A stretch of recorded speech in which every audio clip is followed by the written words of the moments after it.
जब हमने solar EPC companies से बात करनी शुरू की, ऑलमोस्ट हर कंपनी में हमें एक ही प्रॉब्लम दिखी।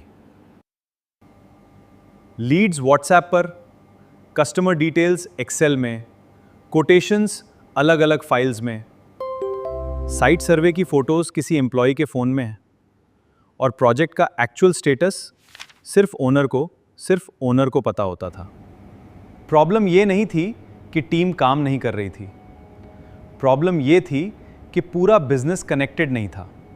इसलिए हमने एक और जेनेरिक सीआरएम नहीं बनाया, हमने बिजली बनाया, एक AI-powered solar business management system, specifically solar EPC businesses के वर्कफ्लो के लिए। और सिर्फ मैनेज ही नहीं, बिजली का AI आपको डेली समरीज, स्मार्ट इनसाइट्स और ऑटोमेटेड वर्कफ्लोज के साथ बेहतर बिजनेस डिसीजंस लेने में भी मदद करता है। Bizlee, India's AI-powered solar business management system, built for Indian solar EPC companies. Run your entire solar business in one place.